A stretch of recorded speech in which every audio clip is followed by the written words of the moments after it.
Which brings us to our special coverage this week on the Medicare crisis. And it's a growing crisis. We've seen with a resounding crescendo on last night's 60 Minutes interview, the Democrats will try to hammer a message that's wildly untrue. And that message gets refuted over and over, deemed as lies, baseless, factless.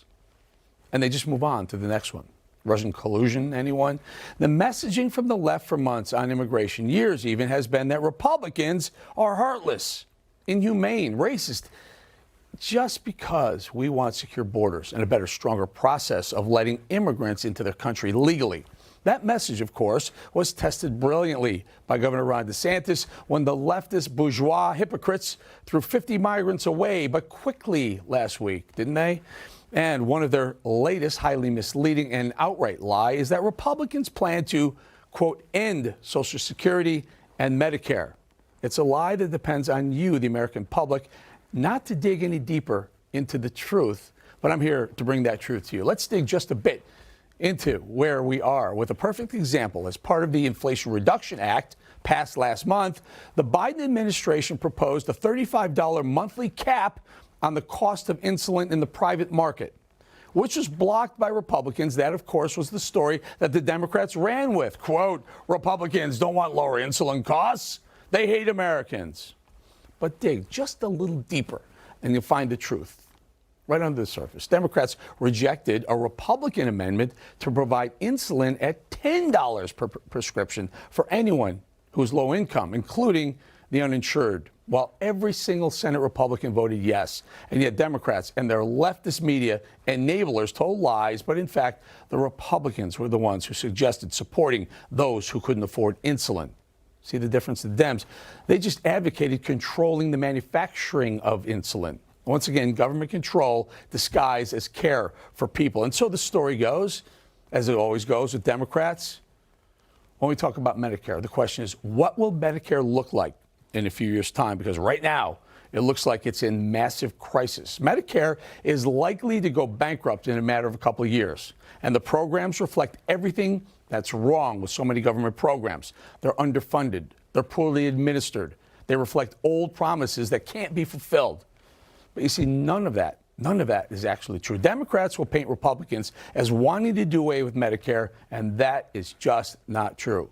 The Medicare system, as it is right now, it's fraught with major issues, sure, and is rife with fraud, waste, malpractice, abuse. And rather than extend and further fund a broken system, a Democrat staple, what Republicans want to do is create solutions to fix the broken Medicare system. We talk about it here every day. I'm a firm believer that more government is a bad thing, and that government has already destroyed a system that is so crucial for so many Americans. Biden's Inflation Reduction Act creates the ability to negotiate drug prices. But here's the thing, because here's how this process goes. The government makes an offer. The manufacturer can make a counteroffer. Now, before negotiations even begin, there's a price ceiling established by who? The government. So the price controls are set before the process begins. Now, if the manufacturer refuses to accept the deal, they'll get hit with large excise taxes, which wipes away all profits in the drugs. And that can lead to some dire consequences for you, for me, anyone who's on Medicare. For Medicare and the level of standards of our drugs and our treatments. It's like The Godfather. The government's going to make you an offer you can't refuse. And that allowed Biden to demonize Big Pharma. Remember this? Not this year. We beat Pharma this year. We beat Pharma this year, and it mattered. We're going to change people's lives. You finally beat Pharma.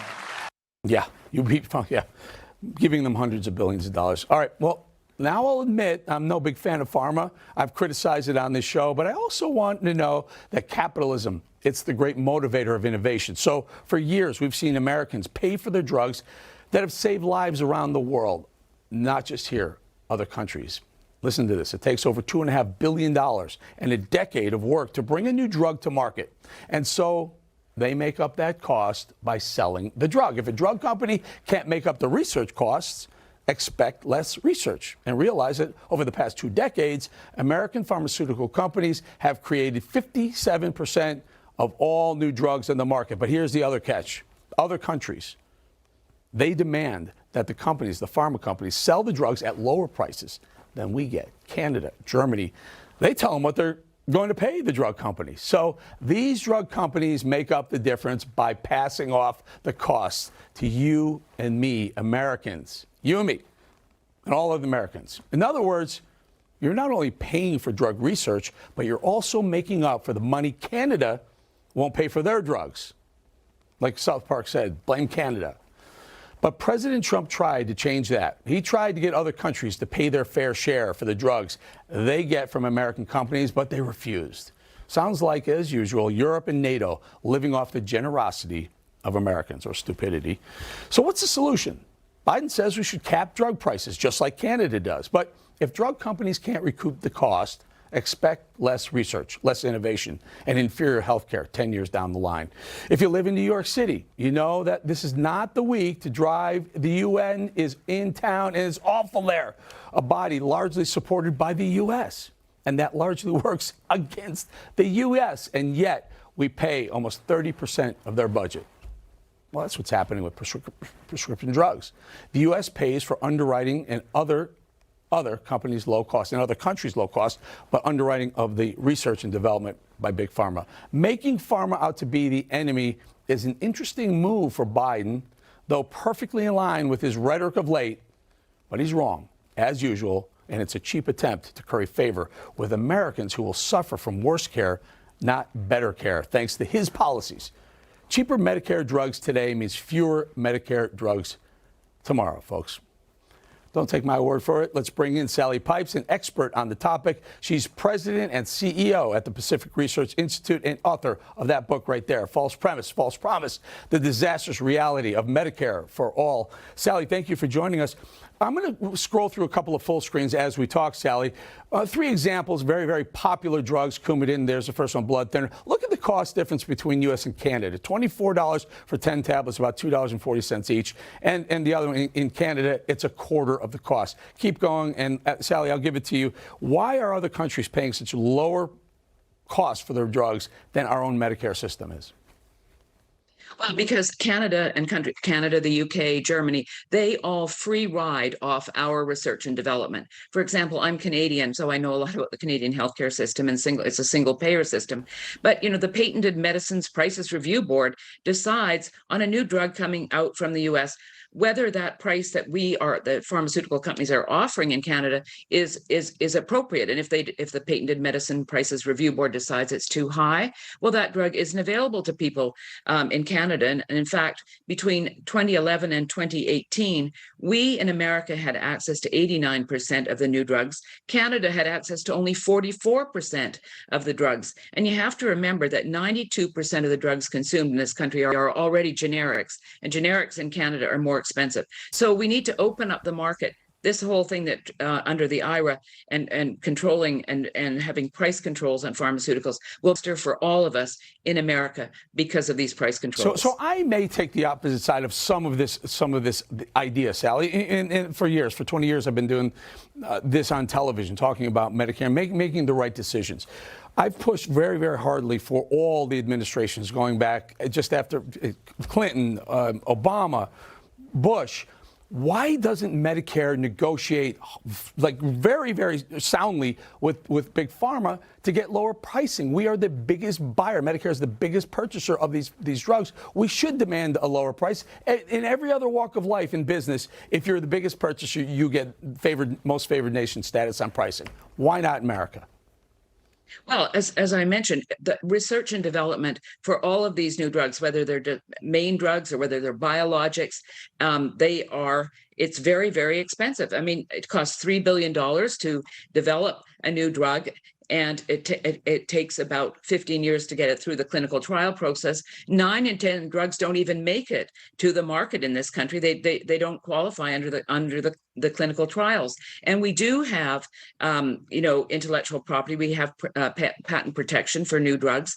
And it's very, very important because these drugs are available here in America. And as countries like Canada and the UK that have price controls, many of these drugs, as I mentioned a minute ago, aren't even available to the people. And a lot of people in Canada will come across the border and pay for drugs for a cancer treatment that they don't have access to. So, you have to, capitalism has no nationality. You've got to be able to have the incentive for these companies to develop these new drugs. Yeah, but it feels like we're the ones, Sally. It feels like we're the ones incentivizing these companies to develop the drugs, and then a lot of them go. Here's a good example. And when Biden talked about pushing pharma to negotiate on pricing, now, history, folks, if you know anything about what's been going on in government in America, government Medicare goes and says, what do we have to pay for that drug? And they come up with a price and we pay for it. It's insane.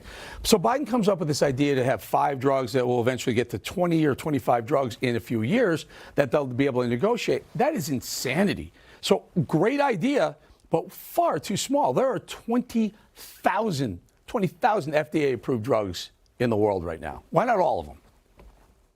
Well, because, I mean, as I say, it's very expensive to do this, very hard to get through the FDA, the Food and Drug Administration. And, what Biden under the Inflation Reduction Act says, that government will, starting not until 2026, will allow the government to negotiate with the drug co's on Medicare Part D.